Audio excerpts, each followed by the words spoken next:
आज मंगलवार तो अरुआ तापर देख छुई आलू कांकड़ सब मिसिकी पोटल सब मिसिकी सोरष मसला देती भजा है। एपटे से साधा भजा है। हाय फ्रेंड्स देखो मु दही बैगण प्रस्तुति आज कर मंगलवार अच्छी तो बैगण एमती लंबा लंबा अपन मैंने काटिदेवे तापर तेल छाणीदे टी लुण हल्दी बहुत थोड़ी तेल छाणीदे तापर देखु टे होगला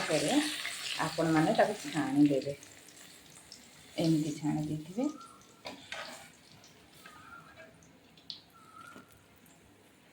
आग तेल टे पकेबे तापरे कंचा लंका शुखा लंका खंडे पकेबे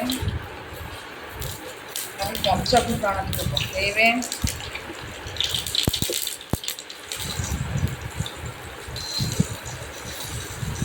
देखु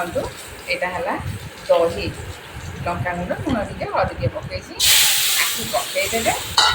पकईदे सांगे सांगे बैगनटा पकईदे नचे ये छिंडी जापे दहीटा से एमतिया कराए आपको बंद करदे आपको गरम रखीदे से गरम रहा बहुत समय टे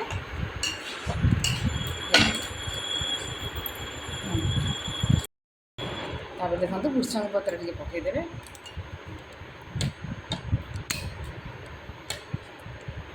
देखो के सुंदर होगा दही बैगन टी देखो डालमाटा हो गला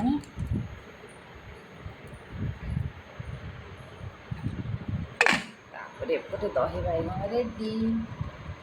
चलतु जीवा आज रेसिपी आपमती लगे निश्चिंत कमेंट करेंगे एवं बहुत मात्रा शेयर करेंगे जो मैंने नुआ देखते हैं सब्सक्राइब कर बेल बटन दबाई देवे।